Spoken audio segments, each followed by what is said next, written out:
என் அன்பு வணக்கம். இந்த சாண்ட்விச்சுக்கு நம்ம முதல்ல ஃபில்லிங் செஞ்சிடலாம். அதுக்கு நான் ஒரு 5 மஷ்ரூம் கட் பண்ணிக்கிறேன். ப்ராடக்ட்ல சாம்பார் பொடி வாங்கி யூஸ் பண்ணேன். சாம்பார் ரொம்பவே நல்லா இருக்கு. 7 வகையான தோசை மாவும் இருக்கு. அது மார்னிங் டிஃபனுக்கு குழந்தைக்கு ரொம்ப யூஸ்ஃபுல்லா இருக்கு.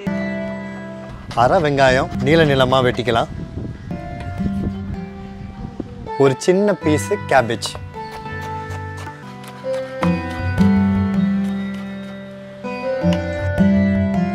நான் ஒரு கேரட் சேர்த்துக்கிறேன்.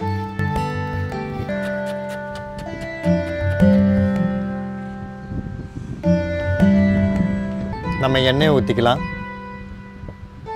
முதல்ல நம்ம உருளைக்கிழங்கை சேர்த்துக்கலாம். உருளைக்கிழங்கு வதங்கிறதுக்கு தேவையான உப்பை சேர்த்துக்கலாம். இந்த உருளைக்கிழங்கு ஆல்மோஸ்ட் வதங்கிடுச்சு.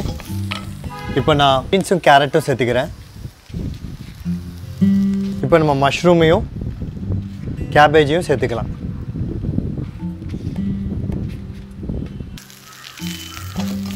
காய்கறி நல்லா வதங்கிடுச்சு. இப்போ நம்ம அதுக்கு தேவையான மிளகாத்தூளை சேர்த்துக்கலாம். 1/4 டேபிள் ஸ்பூன் சேர்த்துக்கிறேன். ஒரு 2 பிஞ்ச் அளவுக்கு மஞ்சத்தூள்.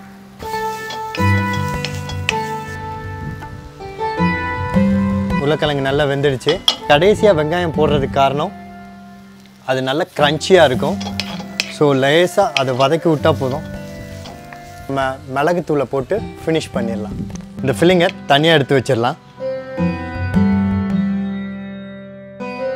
ஃபில்லிங் சூப்பராக ரெடி ஆகிடுச்சு. இப்போ சாண்ட்விச்சுக்கு நம்ம 2 சாஸ் செஞ்சுக்கலாம். மொதல் சாஸுக்கு ஒரு 3 தக்காளி நம்ம வெட்டிக்கலாம். இந்த 2 சாஸு செய்கிறதுமே ரொம்ப ரொம்ப ஈஸி. ஸோ தக்காளியை இப்படி பெருசாக கட் பண்ணிக்கலாம். இதுக்கு 1 டேபிள் ஸ்பூன் ஆயில் நான் ஊற்றிக்கிறேன். நல்லா காஞ்சதும் தக்காளியை சேர்த்துக்கலாம். இந்த தக்காளிக்கு தேவையான உப்பு. தக்காளி வதங்கிட்டு இருக்கும்போது நம்ம கொத்தமல்லி வேற பொடியாக நறுக்கி சேர்த்துக்கலாம். ஒரு 1/2 டேபிள் ஸ்பூன் ஜீரகத்தூள்.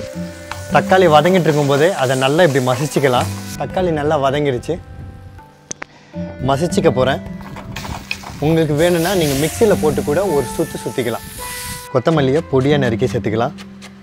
மசிச்சு வச்ச தக்காளியில் கொஞ்சமாகவும் வதக்கி வச்ச இந்த வெஜிடபிளில் கொஞ்சமாகவும் சேர்த்துக்கலாம். 2வது சாஸ் பண்ணிக்கலாம். 2வது சாஸ் இன்னும் ரொம்ப எளிமையான சாஸ். அதுக்கு நான் 1/2 டேபிள் ஸ்பூன் எண்ணெய் ஊற்றிக்கிறேன். எண்ணெய் நல்லா காஞ்சிடுச்சு. 1/4 டேபிள் ஸ்பூன் மிளகாத்தூள் சேர்த்துக்கிறேன். எண்ணெயில் போட்டதும் நெருப்புலேருந்து எடுத்து தயிரில் சேர்த்துடலாம். இப்படி எண்ணெயில் போட்டு மிளகாத்தூள் லேசாக வறுத்து போடும்போது அதோட மனம் டபுள் மடங்காகும். டேஸ்ட் ரொம்ப சூப்பராக இருக்கும். இப்படி வேணான்னு உங்களுக்கு தோணுச்சுன்னா மிளகாத்தூளை டைரெக்டாக நீங்கள் தயிரில் சேர்த்துக்கலாம்.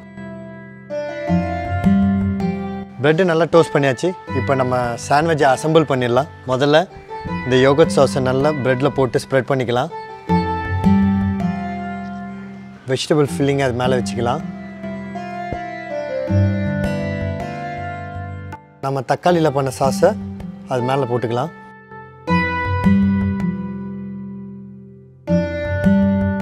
இன்னொரு ப்ரெட்டை மேலே வச்சிடலாம். இப்படி கட் பண்ணிக்கலாம்.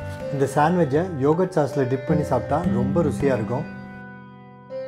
இந்த ரெசிபி உங்களுக்கு பிடிச்சிருந்தா லைக் பண்ணுங்கள், கமெண்ட் பண்ணுங்கள், சப்ஸ்கிரைப் பண்ணுங்கள். மறக்காமல் பெல் ஐக்கானை கிளிக் பண்ணுங்கள். முக்கியமாக ஷேர் பண்ணுங்கள். ஏன்னா life is better when we share.